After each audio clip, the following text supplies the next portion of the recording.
ध्यानाभ्यास के इस सुखदायी अनुष्ठान में आपका हृदय से स्वागत है। अभिनंदन है, अभिवादन है। ध्यानाभ्यास ये सुखी होने का अभ्यास है, दुख निवृत्ति का अभ्यास है। ध्यानाभ्यास के लिए कृपया अपने नेत्रों को बंद कर लीजिए। नेत्र ध्यानाभ्यास में विघ्न उत्पन्न करते हैं, इसलिए नेत्रों को बंद रखिए। ध्यानाभ्यास के लिए न ज्ञान की आवश्यकता है, न बल की, न धन की, न परिजन मित्र आदि की। अत्यंत स्वाधीन अनुष्ठान है। आपको इंद्रिय द्वारों को बंद रखकर अपने शरीर का एहसास करना है।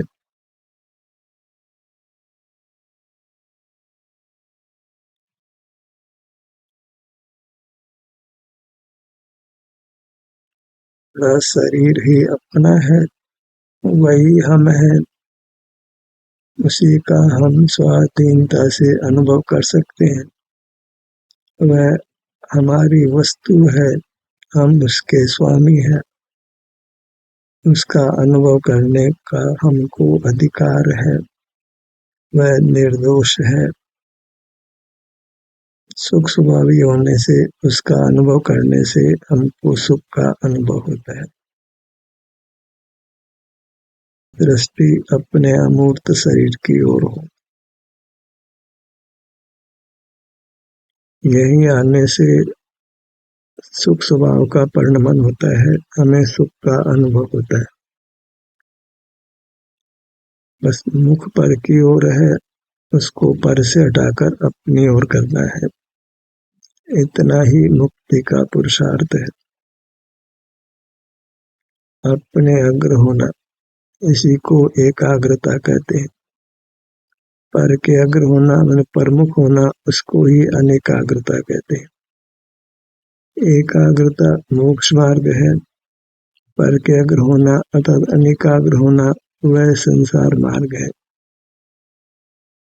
जो एक नहीं है, आप नहीं है, उसको अनेक कहते हैं।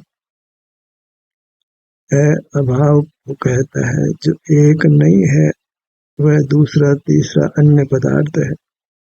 उसके अग्र होना, उसके मुख होना वह संसार मार्ग है। प्रमुख रहने से ही हम दुख का अनुभव करते हैं।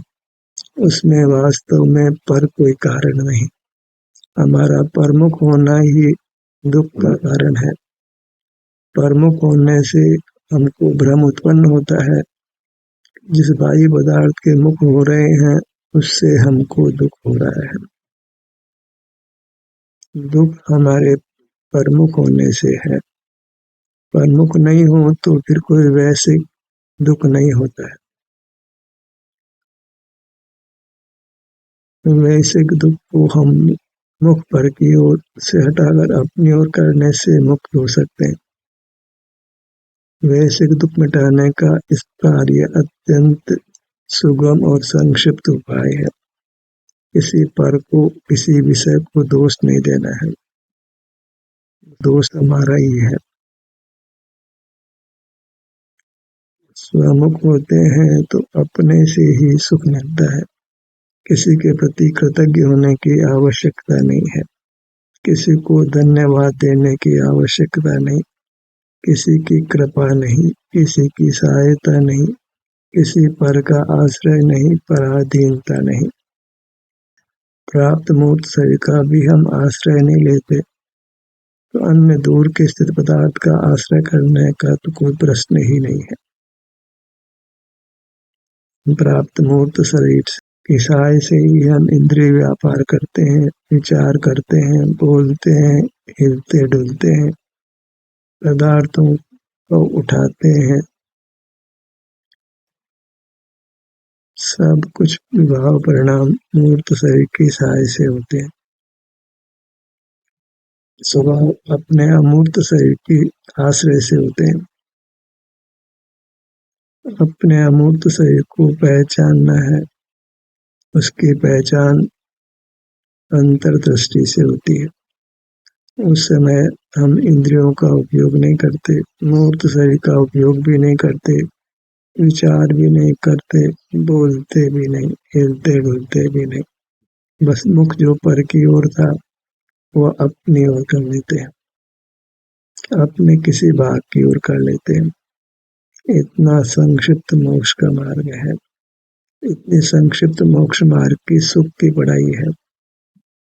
अब इसके लिए न शास्त्री होने की जरूरत है, न आचार्य होने की आवश्यकता है, न तत्काल ही मुनि होने की आवश्यकता है। बस तत्काल ही अपना मुख पर की ओर से ढाकर अपनी ओर कर लेना है और सुख होने लगना है।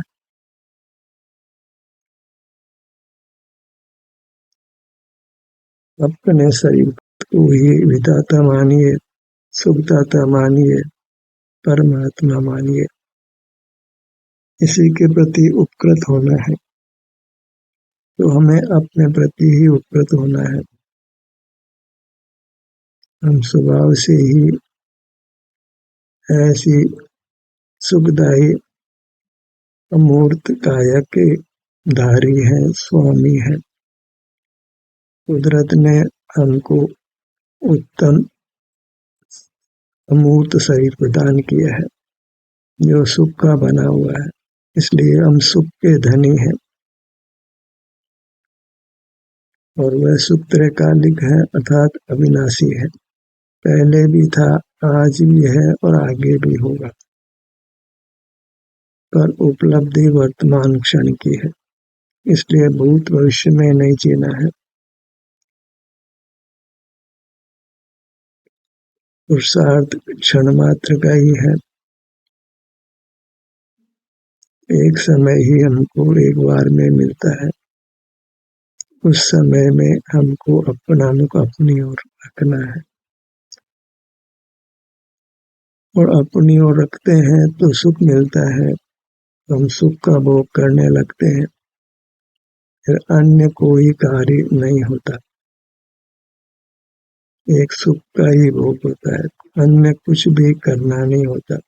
सुख का भोग भी स्वमेव होने लगता है, उसको भी करना नहीं पड़ता है। जो करना था वह एक बार किया कि परमुखता को छोड़कर मुख अपनी ओर किया, फिर कदाचित परमुखता हो जाए तो फिर स्वमुख हो जाना है। प्रति समय स्वमुख होने की आवश्यकता भी नहीं है, क्योंकि फिर स्वमुख स्वमेव ही रहते हैं। फिर तीव्र मोह के उदय से परमुखता हो जाए तो स्वमुख हो जाना है।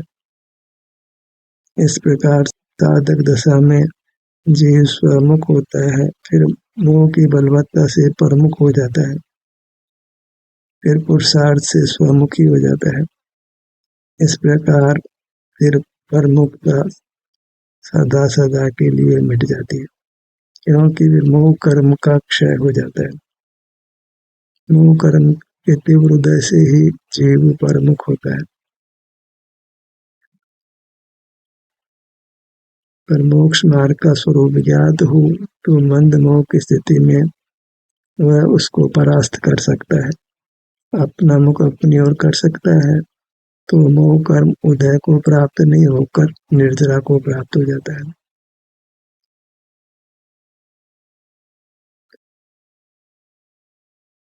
अपने ध्यान को अपने मुखमंडल पर लाइए।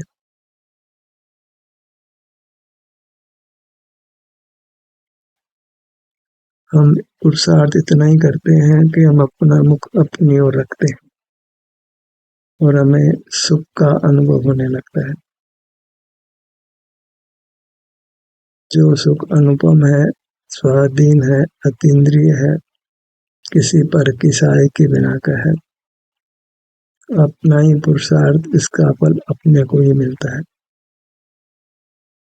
आप ही कमावे, आप ही खावे, खावे ना ही अखावे, उससे फिर थकता नहीं है।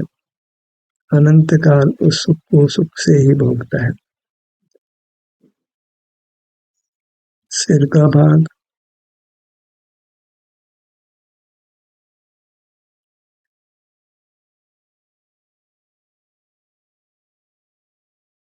अपने में ठहर जाना है, कोई अन्य चेष्टा नहीं है। अपने में ठहरने में विश्राम मिलता है, अन्य चेष्टाओं में हम थकते हैं। थकते हैं तो फिर निद्रा आती है, और निद्रा में फिर हम अचेतन समान हो जाते हैं। और जो स्वानुभव करता है उसकी निद्रा भी स्वस्थ समान होती है, दुस्वप्न नहीं आते हैं। और वह दुस्वप्न तभी आते हैं जब जीव बहुतायत से बहिर्मुख रहता है। हमें बहिर्मुखता को ही मिटाना है, इंद्रिय जय करना है, प्राप्त इंद्रियों को उपयोग में नहीं लेना है। प्राप्त इंद्रियों को उपयोग में लेने से ही हम इंद्रियों के विषय बाह्य पदार्थों का आश्रय करते हैं, परावलंबी होते हैं। और जहाँ परावलंबन है वहाँ निश्चित दुख है। स्वावलंबी सुख से जीता है। स्वावलंबी का अर्थ इतना ही है कि अपने मूर्त के अवलंबन रूप रहना है। इससे अधिक स्वावलंबन का कोई दूसरा अर्थ नहीं है। यही स्वाधीनता है, अपने मूर्त के सन्मुख रहना, वही स्वाधीनता है जिससे जीव अनुपम सुख पाता है। लोक में स्वावलंबन स्वाधीनता का स्थूल अर्थ होता है, वहाँ वास्तविक स्वाधीनता नहीं है, वास्तविक स्वावलंबन नहीं है।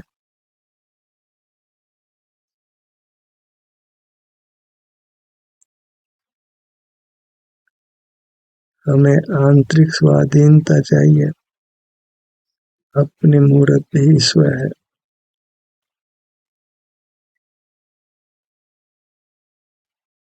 हम अपने हाथ को हिलाते भी हैं या अपने शरीर को छूते भी हैं तो वह सब परावलंबन है। मूर्त शरीर के इशारे से ही हम स्पर्श कर सकते हैं, और वह स्पर्श दोष रूप है।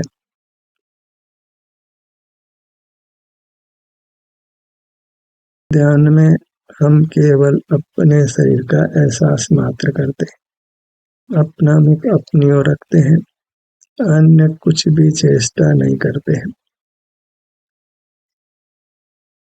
और उसके फल में जो भी होता है उसको स्वीकार करते हैं।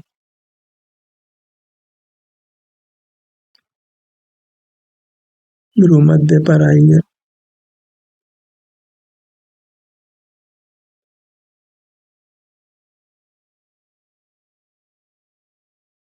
हम अपनी उंगलियों को भ्रूमध्य पर लगाएं तो इसमें पराश्रय हो गया। मूर्त उंगलियों का, मूर्त शरीर का। ध्यान में वह भी नहीं है। मूर्त उंगलियां नहीं होती तो हम कदापि अपने अमूर्त उंगलियों को हिला नहीं सकते थे। अपने मूर्त किसी भाग का स्पर्श नहीं कर सकते थे। अमूर्त शरीर का केवल अनुभव हो सकता है। इससे न पर का ज्ञान कर सकते हैं, न कोई मन वचन काय की चेष्टा ही कर सकते हैं। केवल इसके सन्मुख होकर सुख पा सकते हैं, और वास्तव में हमें उसी सुख की आवश्यकता है। उसी सुख को भोगना हमारा शुद्ध स्वरूप है, और वह सुख निर्दोष है, निरापद है, अतीन्द्रिय है, अनुपम है। पर एक बार पूर्ण सुख प्रकट होने पर वह अविनाशी भी है।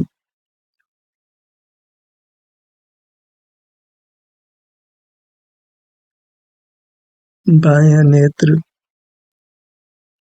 दायां नेत्र, नेत्रों की ज्योति कम होने का भय हो, नेत्रों के रोगग्रस्त होने का भय हो, तो अपना मुख, अपना ध्यान अपने नेत्रों पर बारंबार लाइए। यहाँ की संवेदना का बारंबार अनुभव करिए। इससे सहज बद्ध मूर्त कर्म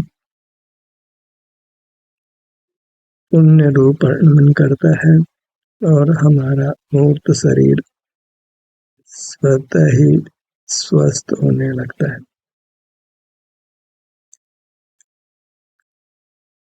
कर्म के विधि अनुसार हमारे मूर्त शरीर में निरंतर परिवर्तन होता रहता है। ऐसा नहीं है कि हमको अस्वस्थ शरीर मिला हो तो वह सदा ही अस्वस्थ रहे।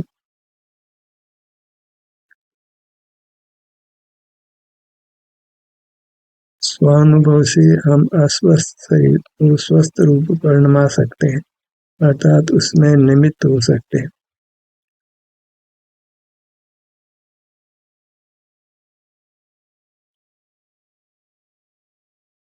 बायां कान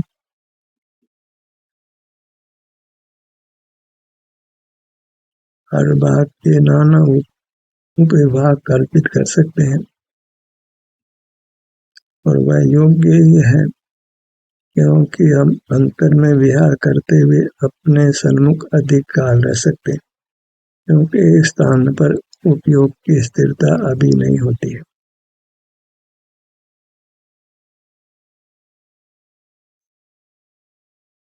एक स्थान से दूसरे स्थान पर जाना यह मोक्ष मार्ग का स्वरूप ही है। इसमें किंचित भी दोष नहीं है और वह बंध का किंचित भी कारण नहीं है।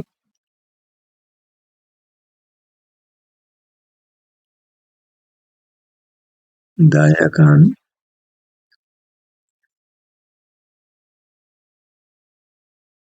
कितना सुगम है आत्मनिर्भर होना, जहाँ कुछ भी पर में करना नहीं है, कुछ पर की आवश्यकता नहीं है।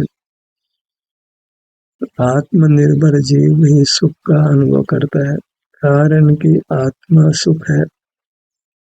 आत्मा नाम अपने आभ्यंतर अमूर्त शरीर का है। वस्तु की पहचान उसके आकार से होती है। आत्मा कहने से हमको कुछ आकार भाषित नहीं होता, शरीर कहने से आकार भाषित होता है और अपनी वस्तु का ग्रहण होता है। अपने ध्यान को अपनी नासिका पर लाइए।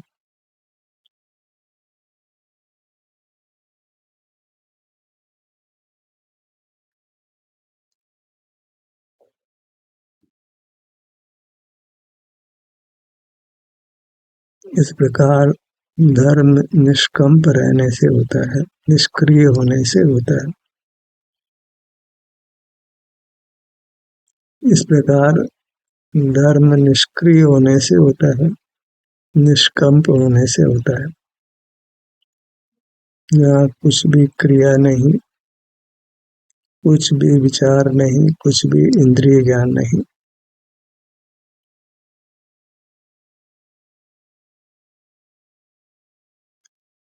ज्ञान में, क्रिया में थकते हैं। हमें सुख के लिए बल का उपयोग नहीं करना है, क्योंकि बल मूर्त शरीर के आश्रित है, पराधीन है। ज्ञान और बल दोनों ही मूर्त कर्म, मूर्त शरीर के आश्रित हैं, इसलिए इनका उपयोग नहीं करना है।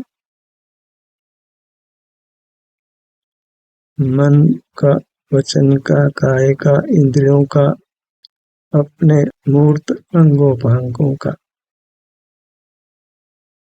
केवल मुख अपनी ओर रखना है।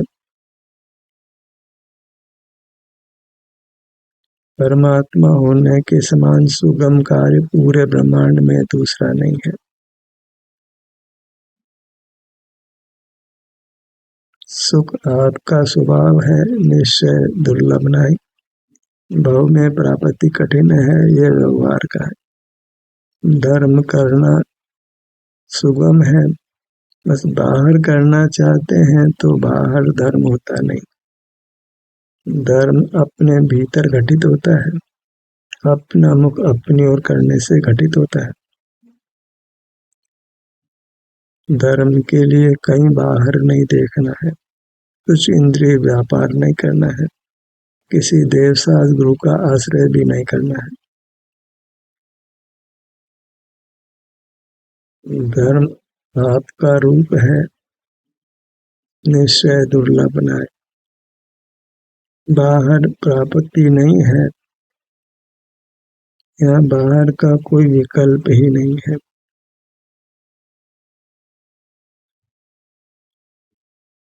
एक अपने मूर्त का अनुभव रहता है, सदा एक रूप ही रहता है। जीव शुद्ध स्वभाव से एक रूप ही रहता है।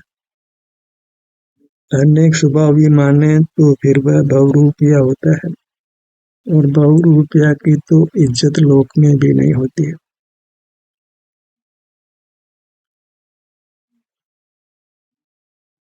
औरतों के बात पर आइए।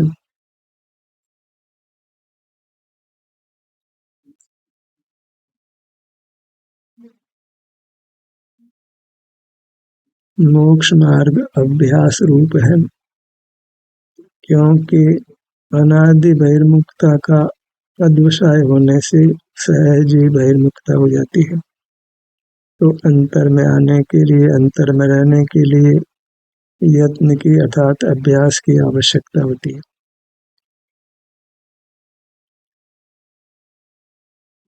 और खुशी की बात यह है कि ध्यानाभ्यास में हम सुख का ही आलम्बन लेते हैं, सुख को ही पाते हैं।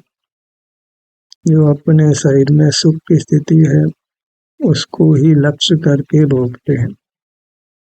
इसलिए ध्यानाभ्यास में सुख ही है, मोक्ष मार्ग में सुख ही है। यहाँ पर अवलंबन नहीं है, किसी की सहाय नहीं लेनी पड़ती है, किसी के उपकार की अपेक्षा नहीं होती है। अत्यंत स्वाधीन, अत्यंत स्वावलंबी होता है। जहाँ मूर्त शरीर की भी सहायता नहीं। लौकिक कार्य तो हम मूर्त शरीर की सहाय से करते हैं, तो मूर्त शरीर ही हमारा नहीं है। उसने छूट जाना है तो उसकी सहाय से जीने की आदत अच्छी नहीं है। परमात्मा दशा में मूर्त शरीर नहीं मिलेगा तो वहाँ चलना भी नहीं है, उठना बैठना भी नहीं है, बोलना भी नहीं है, विचार करना भी नहीं, मित्रादि से परिजन आदि से बात करना भी नहीं है, कोई धन अर्जन करना नहीं है, रक्षा करना नहीं, व्यय करना नहीं है, केवल अपनी मूर्त उसी के सुख का निरंतर अनुपम भोग होता है। पर का चिंतन नहीं, न पर से आदर कराना है, न पर का आदर करना है। पर का आदर करते हैं तो पर हमारा आदर करता है। दोनों स्थितियों में परावलंबन होता है। न हमें पर की पूजा करना है, न पर से पूजा कराना है। जो पर से पूजा कराना चाहते हैं वे ही पर की पूजा करते हैं।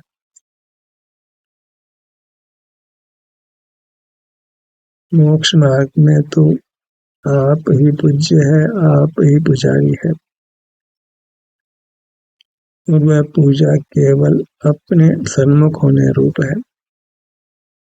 वह स्वतः ही हमको सुख का अनुभव होने लगता है। मुख के भीतर तालू का भाग,